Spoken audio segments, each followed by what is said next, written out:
a pregação do irmão na semana passada, o Senhor me tocou bastante com relação a uma palavra.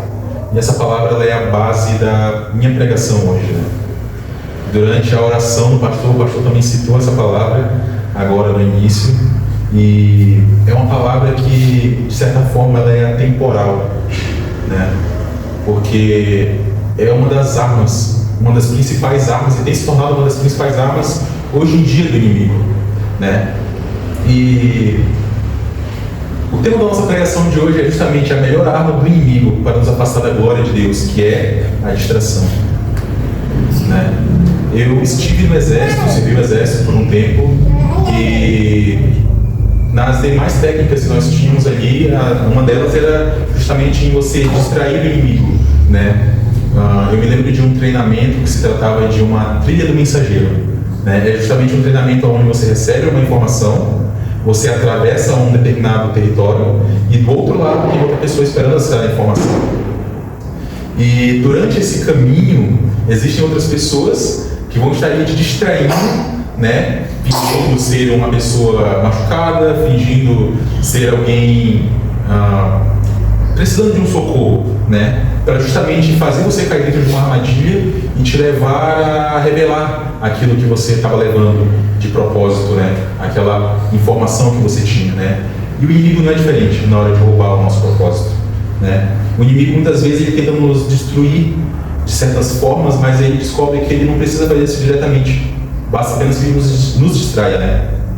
E as distrações elas podem parecer inofensivas de certa forma, mas elas têm o poder de nos tirar da presença daquilo que Deus quer pra gente. Eu tenho sentido isso, né? Muitas vezes eu me pego ali com o celular na mão, às vezes resolvendo coisas de trabalho, e a neném tá do meu lado, ela quer uma atenção, porque ela é bebê, e eu tô ocupado ali, tô naquela correria toda, mas aí de repente eu olho pra carinha dela assim, nossa, eu tô perdendo um tempo aqui, entendeu? Então eu acho melhor eu organizar aqui e dar mais uma atenção para ela, porque ela tem fases e cada fase ele tem seus momentos especiais. E quando eu não aproveito isso, eu perco tempo de qualidade, né? Perco coisas maravilhosas que Deus proporcionou para mim, né? E eu orei muito, sempre orei muito por, principalmente, constituir uma família com a pessoa certa e estar diante do Senhor e fazer as obras do Senhor, né? E durante muito tempo, inclusive, Deus na minha vida tinha trazido, né, distrações para me tirar do caminho, né? E eu fiz umas pesquisas para trazer aqui, né, e quis me basear bastante na palavra, né? Porque a palavra é o nosso manual de vida, né? Assim como o nosso carro, qualquer outra coisa por aí tem manuais, a nossa vida também tem um manual, e ele se chama Bíblia, ele chama Palavra de Deus. E antes disso, eu pesquisei no dicionário da língua portuguesa, né? O dicionário online da língua portuguesa, oficial, né? E a palavra distração, ela significa o seguinte: falta de atenção em relação ao mundo exterior, desatenção, o que se faz por entretenimento, passatempo, divertimento ou diversão, né? E é um estado de quem está completamente voltado para si. Inclusive, na sua etimologia, né, que é a origem da palavra, que vem do latim, distractio ponis, perdoe se alguém fala latim perfeitamente, eu fluente, né? Ela também significa, olha só, separação, ato de separar, dividir, desunir, né? Então, por isso que o inimigo ele usa essa arma de forma eficiente, principalmente hoje em dia, e é uma das principais dele, né? Porque é algo tão sutil que pode ser destruidor, pode destruir vidas, né? A distração é algo que ela vem para tirar o foco daquilo que é mais importante, da sua família, do caminhar em Deus, de estar ali com Deus, né?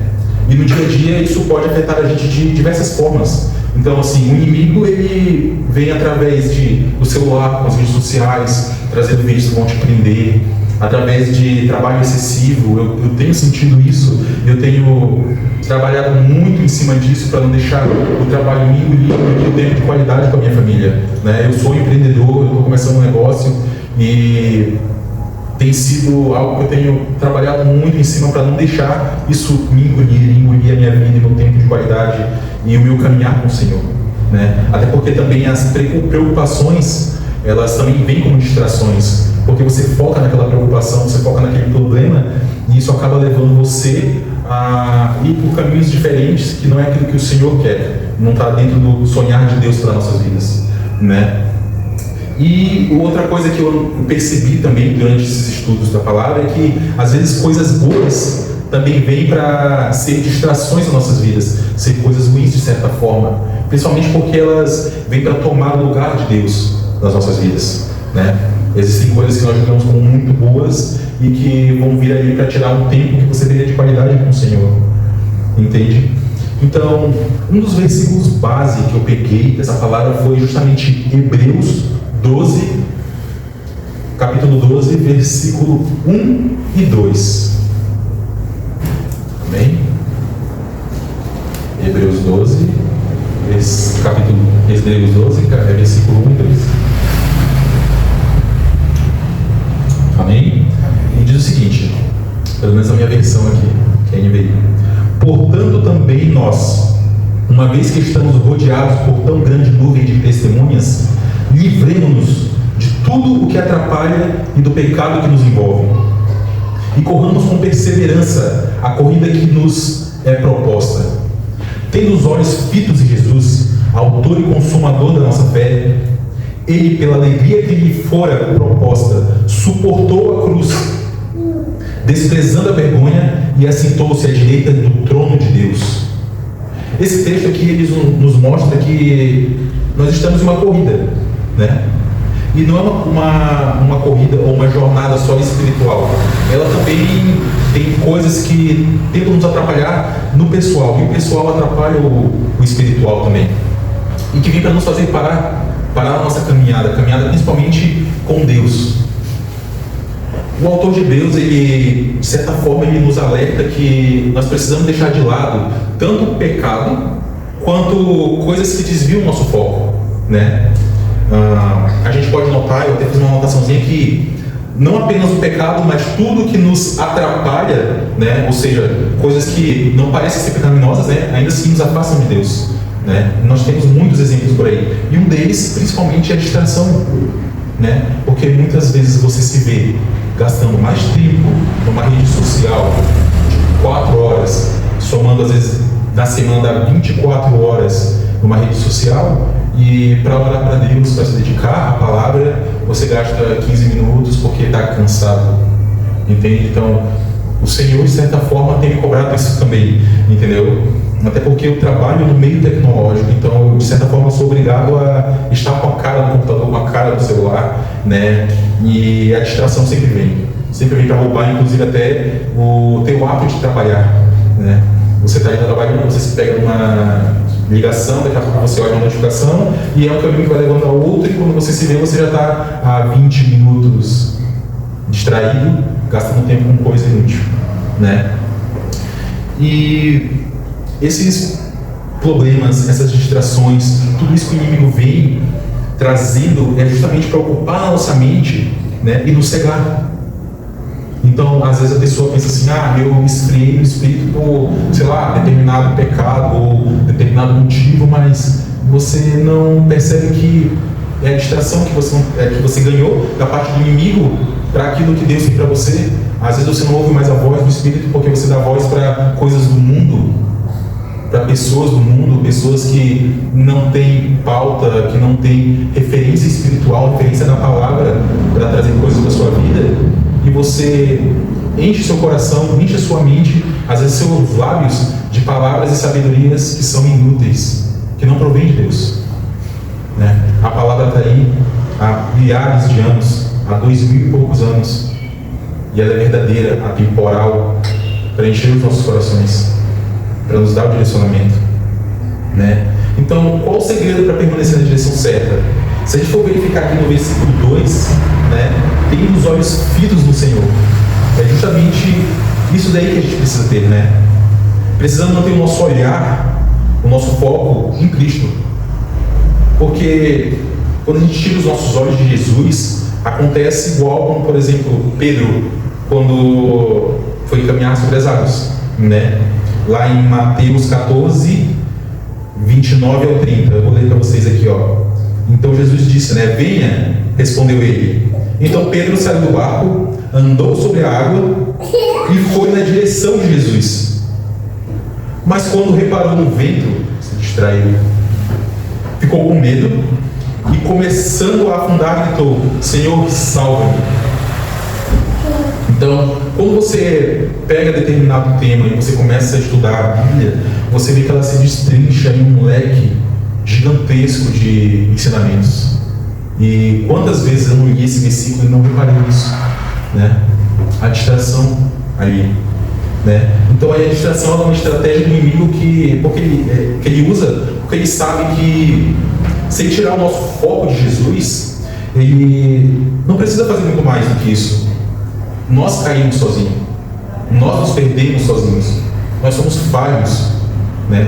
As principais qualidades que nós conseguimos sustentar vem daquilo que está no nosso espiritual, no nosso coração, entendeu? Por mais que nós tenhamos uma boa educação e nossos pais passem certa sabedoria para a gente, quando nós estamos fitos e olhando diretamente para a palavra, a gente acaba trazendo mais conhecimento e sabedoria e nos alimentando de coisas que vão nos direcionar de forma muito melhor.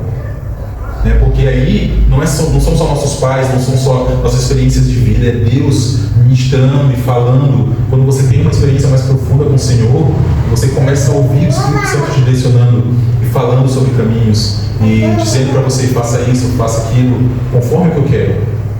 Porque aí você começa a se sincronizar com os sonhos de Deus e os planos de Deus, e você começa a caminhar conforme. Então, os teus sonhos começam a ser os sonhos de Deus, começam a ser tudo aquilo que Deus tem planejado para a sua vida, né?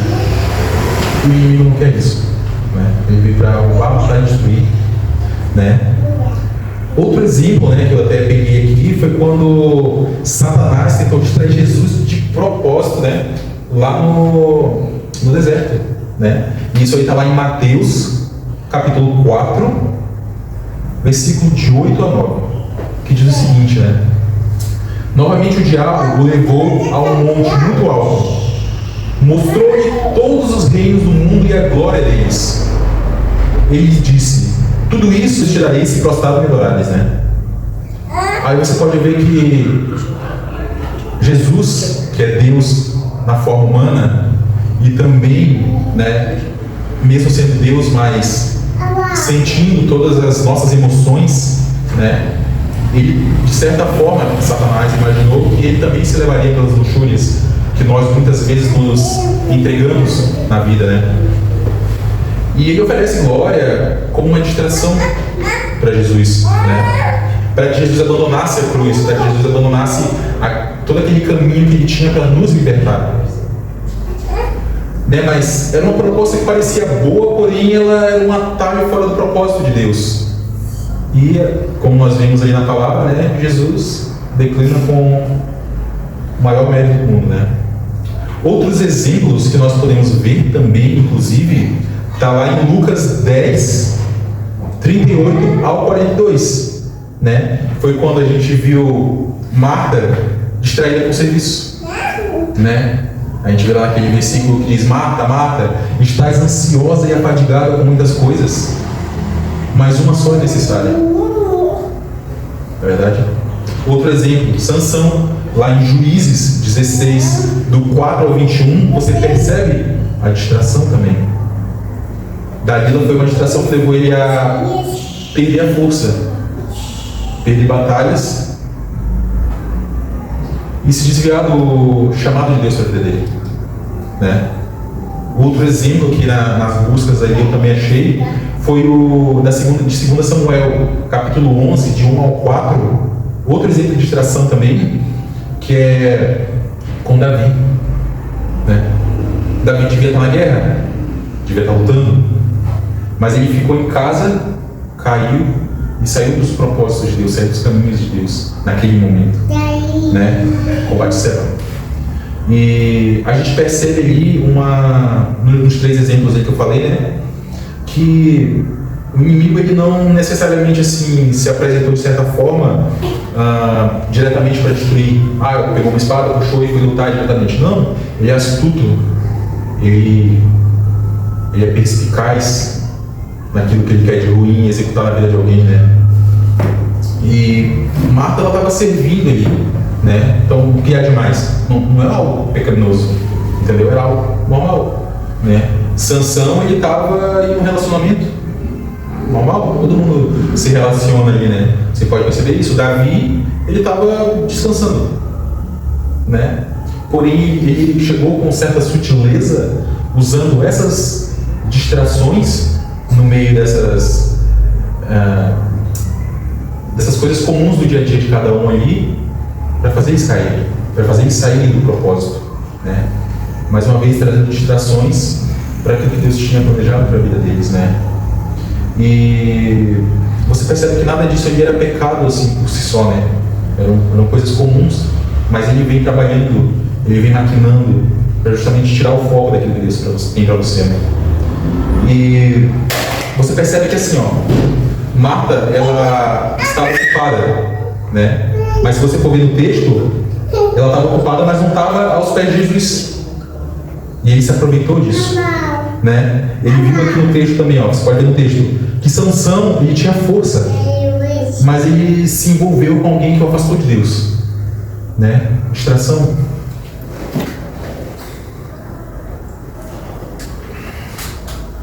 E se for ver aqui no outro texto também, né? Só um minutinho aqui.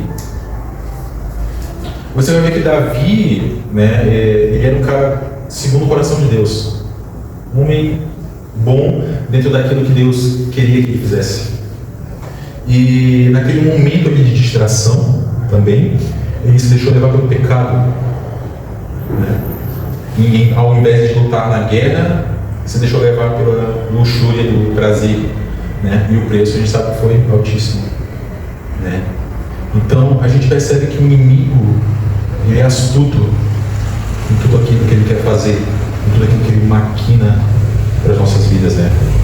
Ele sabe que se ele não conseguir, de certa forma, destruir com o pecado, ele usa formas indiretas de redirecionar a tua vida para aquilo que ele planeja e não mais para o que Deus quer para você, né? Então ele tenta enfraquecer a nossa fé, enfraquecer a nossa caminhada com Deus através das distrações sutis, né? E se você for avaliar, hoje nós vivemos talvez a geração mais distraída da história, né? Com uma série de coisas que roubam as nossas atenções, né? Então nós temos as redes sociais e as pessoas de certa forma se polarizam de um jeito onde você vê um grupo ali que luta por seus políticos de estimação, outro que luta por ativismos vazios, entende? Comparações e aparências, pessoas preocupadas com aparência ou com demonstrar algo que elas não têm, não são, entende? Mas precisam daquilo para massagear o ego delas, né? Porque o inimigo, principalmente nos tempos de hoje, ele tenta pregar que uma vida bem-sucedida é uma vida de luxo, é uma vida onde as pessoas olham para você e veem você como uma referência para algo, entendeu? De certa forma, principalmente se você ganha um distintivo de influenciador, entendeu?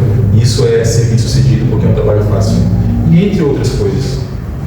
Então, o trabalhar em cima dessas distrações e principalmente estar focado em Cristo, buscar a presença dele incessantemente, constantemente, estar ardendo diante de Deus e da presença de Jesus, é algo que é essencial e não é negociável na vida de um cristão de verdade. Então, se você se diz um cristão, se você coloca esse manto ali de servo de Cristo, de filho, você também tem que honrar e buscar, porque tudo é relacionamento. Nos últimos tempos eu tenho aprendido muito sobre isso, né? Eu sempre fui, de certa forma, sozinho e autossuficiente, entendeu? Eu sempre achei que tudo, posso fazer sozinho, porque eu sempre fui sozinho, né?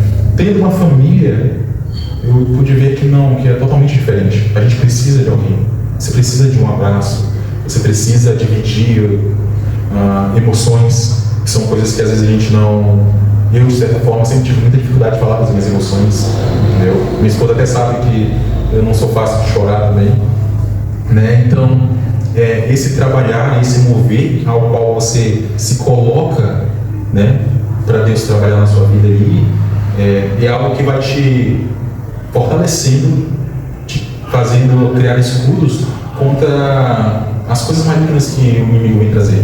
Porque você pode ver, inclusive, no início de tudo, Adão e Eva, entendeu? Eva lá, sozinha, tranquila, e o inimigo vem astutamente, conversando, passando ideias, de certa forma, vazias, mas extremamente destrutivas, e que fizeram Eva cair. E cá estamos nós, né, colhendo isso até hoje, entendeu? Então, tudo aquilo que brilha demais, tudo aquilo que reluz demais, nem sempre é algo valioso.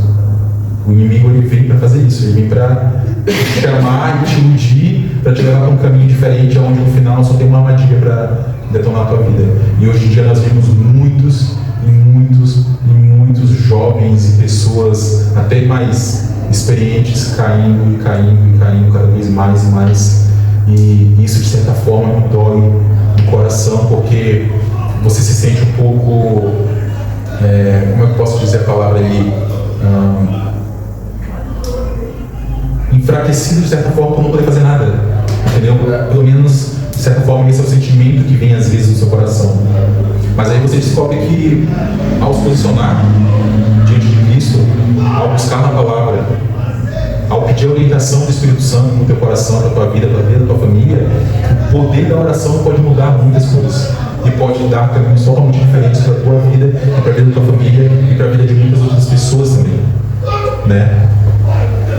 E aí a gente pensa assim, como vencer todas essas artimanhas do inimigo, todas essas distrações que ele vem trazer, né? Todas as palavras que seduzem, todas as propostas que seduzem também. Como a gente vence tudo isso? Por exemplo, foco na palavra, né? Lá em Salmos 119, versículo 5, diz o seguinte: a tua palavra, ela é lâmpada que ilumina os meus passos e luz que clareia o meu caminho.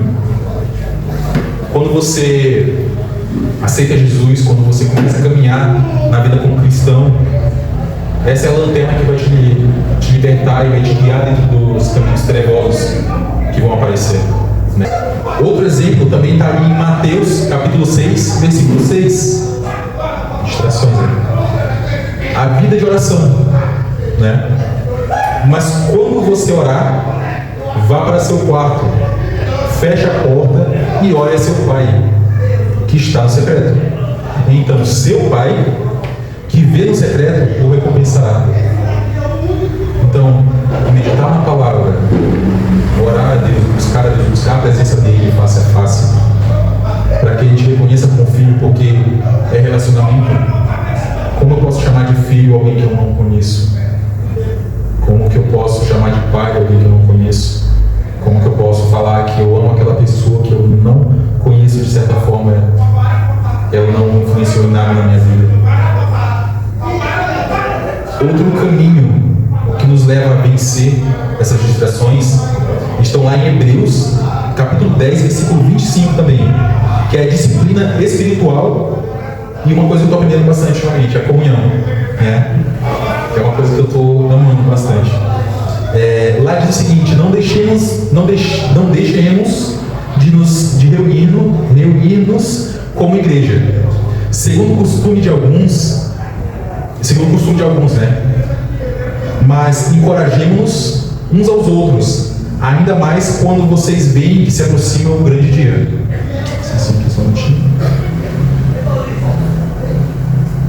E hoje em dia você vê muito isso, né? Pessoas que se identificam bastante com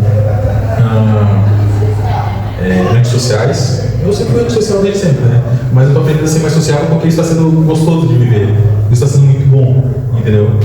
Mas você vê muito isso na internet, principalmente entre muitos jovens, né? Se fecham, se colocam em lugares longe de todos e limitam a interação, a conexões via internet, com jogos, com isso e com aquilo, e consumindo coisas absurdas e idiotas que não vão agregar em nada, entendeu?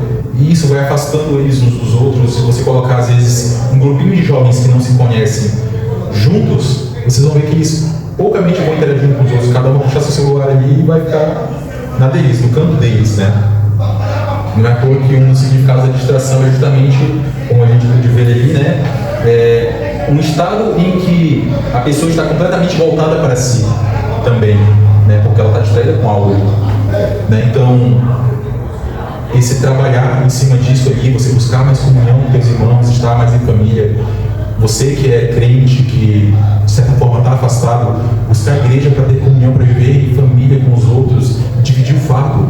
Nós estamos aqui para ser família também, para agregar na vida um do outro, entendeu? Eu estou me permitindo isso. Eu de certa forma nunca me permiti isso antes, né? E agora eu tenho trabalhado muito isso e tem sido grandioso para mim. E eu posso compartilhar isso com os outros como uma experiência própria de uma pessoa que não socializava muito e que agora estou buscando mais, estou estudando mais, estou visitando mais, estou né, ali focado em viver aquilo que Cristo tem para a minha vida e para a vida da minha família, né? E os amigos em Cristo têm sido agregadores muito maiores na minha vida do que os amigos do mundo, né? Que não estão nem aí para você, que não somam como família, né? E, por último, né, uma das armas que você pode usar contra as distrações também, né, está lá em Romanos 12, versículo 2, que tem a ver com a renovação da mente, né? Essas distrações, elas vêm para nos emburrecer de certa forma também, porque se você for avaliar o QI de muita gente, inclusive, eu até não coloquei aqui, mas existem alguns estudos que falam que, por exemplo, o uso indiscriminado de inteligência artificial para fazer coisas para você, principalmente no quesito intelectual, fazer um exercício, fazer uma atividade que exigiria do teu raciocínio, está emburrecendo cada vez mais as pessoas, entendeu? Porque coisas básicas que você poderia fazer, você joga para ela fazer, e às vezes até coisas um pouco mais complicadas também, e você não se dá o trabalho de raciocinar. Você gasta mais tempo em cima de coisas inúteis, vendo um vídeo aleatório na internet ou qualquer coisa do tipo, do que realmente buscando aquilo. É uma das coisas que eu tenho trabalhado bastante. Eu trabalho com tecnologia e eu tento não ser refém disso, né? Porque, de certa forma, a excelência ela se perde no meio disso, né?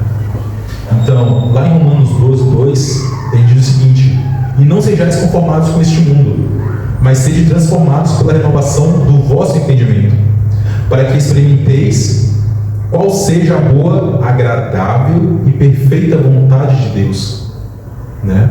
Então, você buscar ali o foco na palavra, a vida de oração diante do Senhor, né? A disciplina espiritual de você se apartar de certas coisas, de certos meios que não vão agregar em nada. E às vezes você tem até amigos que são de certos meios e que você sabe que eles vão fazer certos convites que não vão ser agradáveis também. E às vezes você está fraco na fé, você vai se deixar levar, com certeza. O inimigo não descansa. Nós cansamos e descansamos, mas ele não. Ele está lá 24 horas maquinando, vendo diversas possibilidades de derrubar e te tirar do caminho dele, né? E para concluir, assim, um apelo que eu faço é justamente a gente ver que nas distrações mais inofensivas, naquilo que a gente quase não vê erro, ou que a gente julga como más qualidades nossas, coisas que a gente não vê que é um trabalhar com o inimigo, é onde ele está mais maquinando e trabalhando para nos levar para algo que ele quer nos destruir, entendeu? Então, a gente tem que buscar inovação, coisas boas e agradáveis diante do Senhor, entendeu? Porque o Senhor, nesses últimos tempos, Ele está chamando de volta, entendeu? Ele está chamando as ovelhas deles que estão perdidas, Ele está chamando as ovelhas que estão longe, que não estão ouvindo a palavra dEle, Ele está usando pessoas para buscar elas. E o inimigo está usando as mais diversas formas de seduzir e atrair para outro caminho, para levar para o abismo junto com ele. Porque no final é isso que vai restar para ele, o abismo completo e o esquecimento. entendeu? Então ele quer levar o máximo de pessoas com ele.